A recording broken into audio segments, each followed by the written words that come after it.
Hey guys, Metroid Saxon here. Welcome to a new Let's Play. This is Let's Play Ace Academy. This is a sort of anime manga storyboard style where you create the story from start to finish. Now, there's multiple characters you can interact with, so let's just get in with it and see where we end up. So let's have a look. Welcome to Ace Academy. Let's get a few things set up for you. My MC's first name. I'm going to use me. I know. Bloody hell. Proceed as this? Yes. Now, what am I? This is a tough one. But I'm quite intelligent, actually. I'm not athletic as much as such. And I can't exactly read people's body language. So we're taking the intellectual path. That's it. Good luck at Ace Academy. Yay! Attention passengers. We will be arriving at our destination shortly. Please ensure you have all your belongings prior to exiting. You know, that sounds so reminiscent of actual day trains, and it drives my head in. Huh? Something strikes my cheek. I turn away from the window and see a small hand beside me. Aww. Nikki. I glance at her sleeping form. She's always been a restless sleeper. I move her hand back to her side, not as gently as I could have done it. We're almost there. She may as well wake up. She stirs and stretches through the aisle and hits me in the face again. That one she must have done on purpose. Oh, hey bro. Looks like I dozed off there. Did you sleep well? Do I get revenge? What is this sleep you speak of? Oh, grumble, grumble. Grumbling. Folding my arms across my chest, I sink back into my seat and mutter under my breath. If I had been asleep, that would have been a rude awakening, so I think I'm entitled to be a little grumpy. Aw, someone's a little cranky pants. I am not. Oh, of course I'm cranky. You woke me up. As she pats my head, I sink deeper into my seat, my protests gradually devolving into nothing more than a low growl. I just sound like a bad Wookiee. Nikki beams at me. At least one of us is enjoying this. Sun shines in my eyes, catching my attention. Sun shines in... Oh, fuck yeah, I forget it does that. The sky's ablaze with a deep red and orange as the sun creeps towards its reflection on the glittering ocean. A soft breeze ripples the trees beyond the coast. The leaves seem to wave goodbye as we race past. How can you tell that? You could be moving at 50 miles an hour. They could be blowing the other way. Newton's law of gravity doesn't work in this case. Nope, I'm spouting shit again. Doesn't it look like something out of a fairy tale? There's a smile on her lips, but a warm eye searches my own. After a she looks down and sinks back into her chair. You know, you didn't have to come too. You were already in your first year at CINY, and, well, you didn't have to come too. That's what brothers are... After everything that's happened, we're all we've got left. I wouldn't be a very good big brother if I let you move here alone. She sighs, but smile plays her lips. How did I know you were going to say something like that? You're a woman. You're my sister, so to speak. Oh. We have arrived at Izokaze Station. Please stand clear of the doors. Now, I've had this game since it was in beta, and each episode it kept resetting my data. But I tell you what, I've played this through a few times. I've got one ending already. Oh, that's our stop. Come on. Okay, I'm coming. Stop dragging me. As we exit the train, I'm bombarded with a cacophony of noise. A businessman walks briskly past, talking sternly on his phone, while a nearby mother tries in vain to soothe her screaming child. Oh, God. A group of older women sneak quiet glances at us and whisper among themselves. Every so often, they burst into laughter. That's rude. Nikki eagerly steps off the train and breathes in the cool air. That's more like it. She glances back to me and puts her hands on her hips. Hurry up, Slowpoke. Struggling with the weight of both our luggage, I stumble off the train. The suitcases fall ungracefully by my side to the platform. It's a good thing there's nothing fragile in here. Offering to carry both our bags no longer seems such a good idea. Great. Fantastic. Wonderful. I take a moment to stretch my burning limbs. You see Uncle Kaito yet? Not yet. When were we supposed to meet him? 6:30-ish. Looks like he's running a bit late. Probably traffic. After a few minutes of scanning, a familiar face appears in the crowd. Uncle Kaito!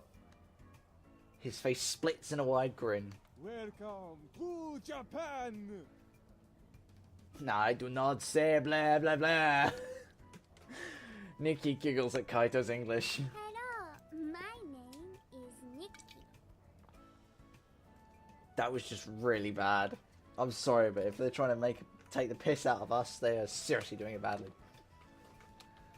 So, the fuck?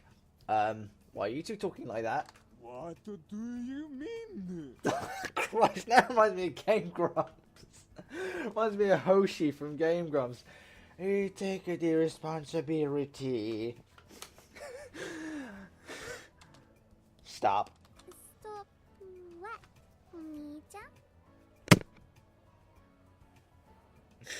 I've only just started the game and the embarrassment is rolling in. Seriously. Nikki and Kaito burst out laughing. There's no way I'm actually related to these two. A loud grumble interrupts us. Sorry. Uncle Kaito roars with laughter. Let's get some food in you. Ah yeah, food sounds good.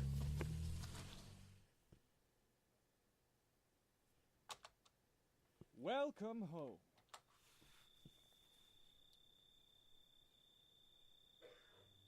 The place is opposite of the crazy yet cozy yet cramped apartment that I expected. Instead, I feel like I've just walked into the cover of a home decor magazine. You guys hungry? Dinner should be here soon. I will admit, it does look nice. Sweet. What are we having? Well, I figured it'd be good to expose you to some true Japanese cuisine. That could be anything. Elaborate for us. Which is? Sushi, of course. 100% bona fide nigiri sushi tomaki sushi. Ah, yeah, great. I love my sushi. Pure American sushi can't even begin to compare to the authentic stuff. By the way, your things came in a few days ago. I put them in your rooms. Why don't you two go upstairs and start unpacking while I get dinner ready? Sounds good. Nikki nods and we head upstairs together. Oh, that sounds like the walking from Five Nights at Freddy's then. The hallway upstairs is narrower than the one back home, but Kaito's house is not small. Nikki heads to the first room on the right. My room is right beside hers, and Kaito is further down the hall. Even with all the boxes lying around, I'm surprised how spacious my room is. It might even be bigger than my dorm at CINY. I head over to the wall and sit on the edge of my bed. Thank goodness Kaito has the bed made before we were made. I don't even remember which box holds my linen. Maybe this one? I put the nearest box towards me and rip open the top. Just closing here. May as well put some of it away though. I just emptied the box when Kaito's voice echoes from downstairs. Hey guys, food's here! After dinner. I'm stuffed. Nom nom nom nom. I eagerly reach for more even after both Nikki and Kaito put down their chopsticks. You weren't kidding about liking sushi. You should see him at an all-you-can-eat buffet. It's like watching a vacuum cleaner. If vacuum cleaners could eat. I finish the last piece and heave a satisfied sigh. So, what's the verdict on authentic sushi? Not bad. Not bad. He says with a mouthful of sushi and rice all over his face. Nikki and Kaito seem amused as I brush away the rice on my face. Kaito leans back in his chair, resting his hands behind his head. So, what was CINY like? The usual. Exams, a messy dorm, a part-time job. And you still managed to save enough money to buy yourself a bike. True, I could have bought it sooner if maintaining a gear wasn't such a money sink. Oh, you're still using your original gear? Yep. Is it getting you trouble? You should probably replace it if it needs that many fixes. Everyone says that, but when I think about all the time I spent with Dad, I'm not ready to put those memories aside, especially now that they can never be replaced. Is it good? Oops. Besides, Dad was great at what he did. I know there's still plenty of fight left in that mech. I guess, but Dad and I worked on it together. A lot of blood, sweat and tears went into it, and I'm not quite ready to give up on all that hard work. It's true. Especially that one time when Butterfingers here dropped the torch. Remember that? There was a lot of blood. Nikki! She smiled sweetly at me. What? I'm just backing you up, big bro. Uncle Kaito laughs. Again. I understand. It should be arriving at the academy any day now. All you'll have to do is present the proper ID to claim it. Oh, yeah, that reminds me. Uncle Kaito jumps to his feet and grabs something off the nearby table. He returns with a packet of papers which he hands to Nikki. Here are your transfer papers. They're already filled out, and all the docs you need are in there. All you have to do is hand this to the headmaster first thing tomorrow morning. Okay. Thanks, Uncle. Here, He hands each of us a SIM card. put these SIM cards into your phones. I've already added credit to them to start you off. Kaito looks over at me. And you took care of your transfer stuff? I nod. Great. I pop the new SIM into my card in my phone. After a moment of waiting, the phone boots up with an empty contacts list. I quickly exchange numbers with Nikki and Uncle Kaito. I can add the rest of my old contacts later. Don't hesitate to call me if you need anything. We won't. Conversation lulls into silence. Hey, Nikki, we should probably unpack a bit before the jet lag takes over. Good idea. All right. Don't stay up too late, though. You both have a long day ahead of you tomorrow. We excuse ourselves from the table and head upstairs.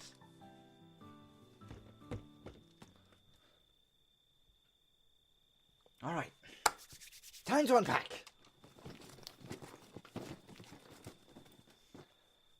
I managed to put most of my things away before I'm interrupted. You done unpacking yet? Nikki seems tense, although there's a small smile on her lips. Her brows are furrowed with worry. Just about. What about you? Almost. But hey, what do you think about this whole uniform thing? It's kind of weird, isn't it? She shifts uncomfortably from one foot to another. It'll be a nice change. We won't have to worry about mismatching socks or anything like that. She giggles. Maybe that's something that happens to you, but my socks always match. Oh, I almost forgot. What kind of uniform do you have to wear anyway? I mean, mine's normal, but you're going to Ace Academy? The dress code says something about distinguishing the students in the pilot program from the rest of the student body. Pilots wear teal markings to indicate their program. Ooh, that sounds good. You transferred directly into their pilot program, right? Yep. I heard that program's hard to get into, but I never doubted you. I hope they're ready for you because you're going to kick butt. Thanks, sis. The clock on my nightstand flashes 11 p.m. I think it's time to go to bed. What? Already? I gently herd her out of my room. It's not that late. Come on, you're only falling asleep in class now, do you? She pouts and I'm worried she'll continue to argue, but she just mumbles something incoherent and turns towards her room. Night. Night. I return to my mess of boxes and try to organize them into something resembling a neat pile.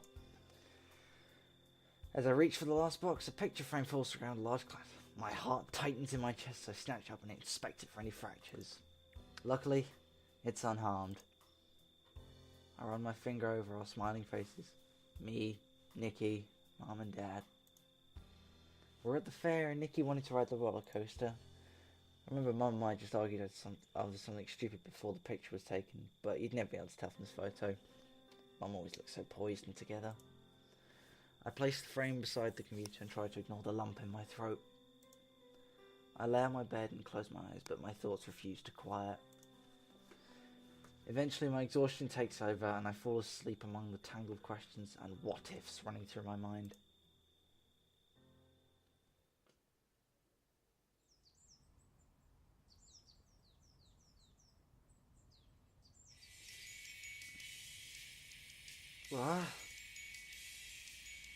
Soft sunlight filters through my window, warming my cheeks.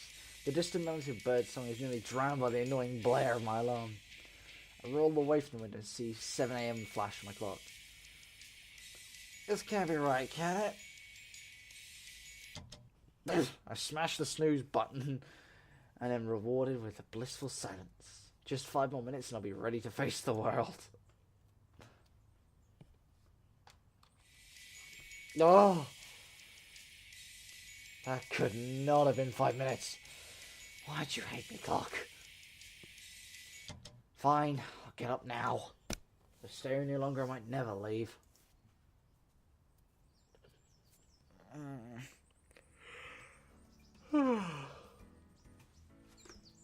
Mustering willpower and determination, I heave myself out of my warm bed. Mornings and I have never really seen eye to eye, but I stumble around my room as animated as a zombie. I also throw my things in my bag, hope that I've got everything I need. I think I have. If I haven't, I guess I'll find out at school. I finish dressing myself in jeans and t-shirt and I'm about to go downstairs when I notice the dark uniform laying over my chair. Whose idea was it to force uniform on anyone anyway? I sigh and slip into my uniform. I can't remember the last time I ever needed a tie. Or a suit jacket. Or even slacks. Well, whatever. Feeling a little more like a living person, I grab my bag and head downstairs.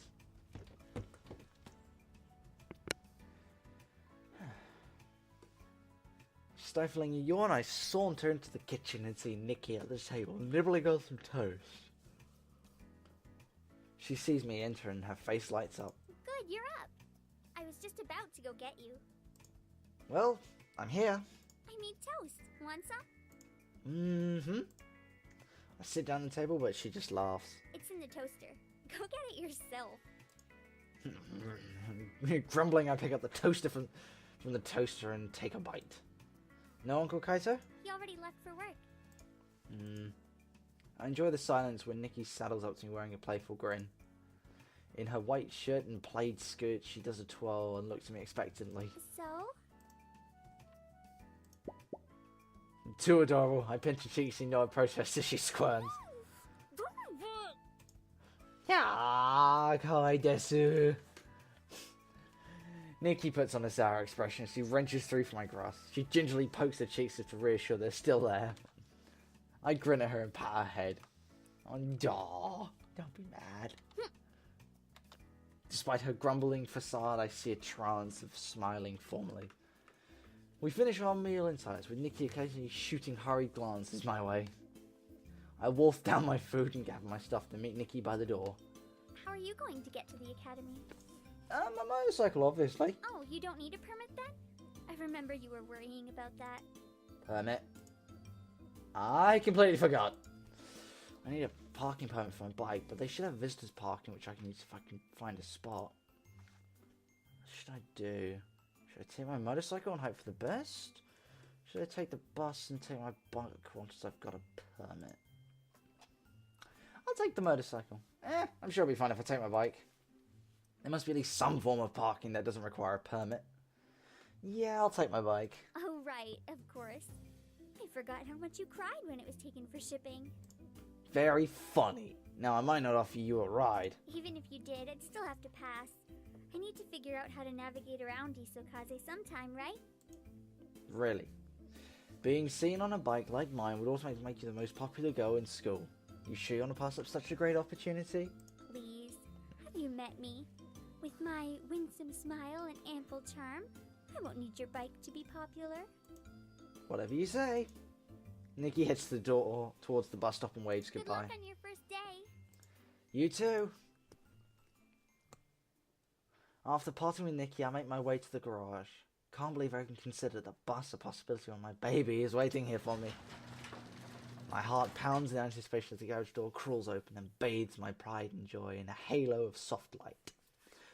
The way the sun sparkles off the polished metal nearly brings a tear to my eye. I tenderly caress the bike's smooth curves. We've been apart for so long, but now we're finally reunited. I'll never leave you again, I promise. Vaulting from the back of the bike, I drop into my seat with a soft thud. Still as comfy as ever. My hands settle on the handles as I go through the nuisances of preparation. I get the feeling I'm forgetting something important. Something that'll protect my brain from being paper pizza. Only a fool wouldn't wear a helmet. As it slips over my head, my vision momentarily darkens. Then the HUD illuminates my visor with digital scrolling, text and numbers sharing what information and applications that I need. I remember I'm reading about original helmets which did nothing more than protect your head. Can't imagine using such primitive technology. Now even the most standard helmets include a GPS as well as the speed monitoring and music players. I turn the key into ignition. The roar of the motor sends a shiver down my spine. Perfect. I rev the bike several times, enjoying the sound before driving into the street. This is the life. Nothing beats the thrill of an open road. I take full advantage of my helmet's capability. With a glance I see how fast my vehicle is going and how fast the vehicles surround me are going. There's even a feature which alerts me if I'm in danger of being hit. Speakers are embedded inside of my helmet right next to my ears, providing optimal acoustics for music. Some might argue that that's a safety issue, but I have a sense to keep the volume low. Traffic is in my favour and I make good progress. The stoplight ahead of me is green. Perfect. Hopefully it'll stay long enough for me to pass. Stay green, stay green, stay green, stay green, stay green, stay green, stay. No, yellow! I'm actually not that far away. It could be close to call, but I'm pretty sure I can still make it. I tighten my grip and handle and then... Got it! I can make it! I slam the gas which roars with renewal. I'm almost there. Just a little bit more. Whoa! I see a flash of red hair at the corner and I swerve to the side. I'm a student. That was a close one. She topples backwards onto the ground as her belongings scatter across a good portion of the crossing. She blinks up at me in a daze. But that's quickly replaced with the scariest looking face I've ever seen. Uh-oh. It's my fault. I should help her. Are you okay? The heat of her glance could melt my helmet. Oh, right, the helmet. I should probably sound like a muffled alien with this thing on. Let's try that again.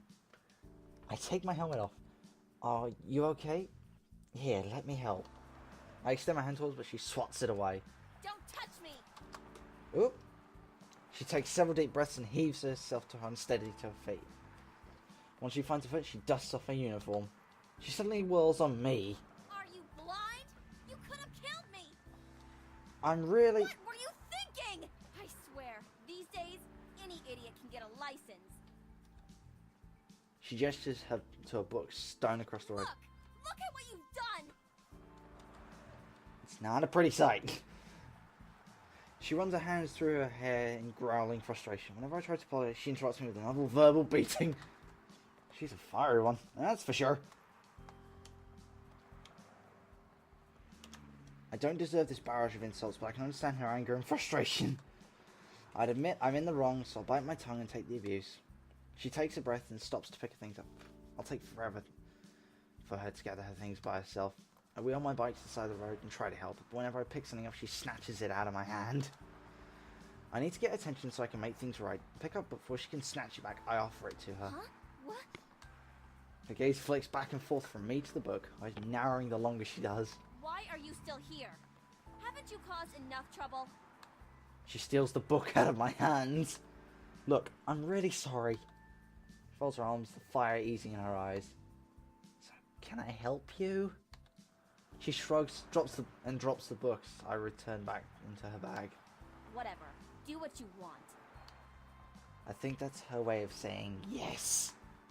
I jump right into gathering her fallen items. It's not long before we're done.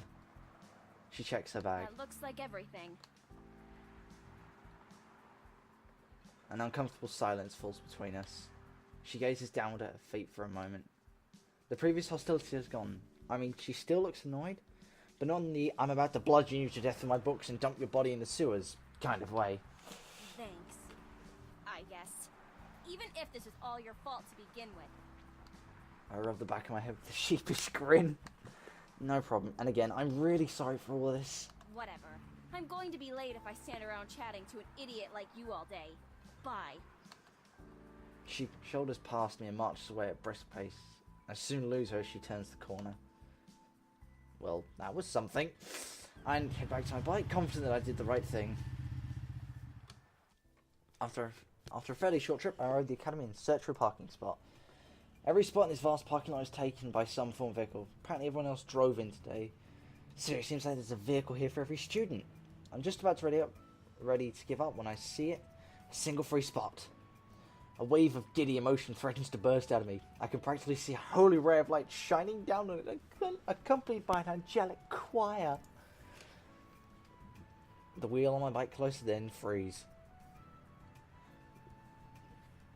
At the front of the space, stalked into the ground is a sign that says reserved for parking for pass holders only. Of course, just my luck. With a groan, I start pulling my bike back. Guess I'd better... Wait, hold on. I glance around at the parking lot again. It's completely devoid of life, which means... this spot still isn't mine. I'll find an off-site parking. Following signs, I drive my bike past the row of reserved spaces. After what seems like an eternity, I finally find an empty, unmarked spot I can pull in and hop off the bike and glance back the way I came. My heart sinks at how small the grand buildings on campus are. This ain't going to be a fun walk back. With no other option, I begin my long trek to campus and find it's just about time for my class. I pull up a map of the campus on my phone. Luckily, the routes are easy to follow, and I'm soon standing before the auditorium. Thank God for technology. And I'll save that there for another part. So I'll see you all in the next part, where I will be heading into class. See ya!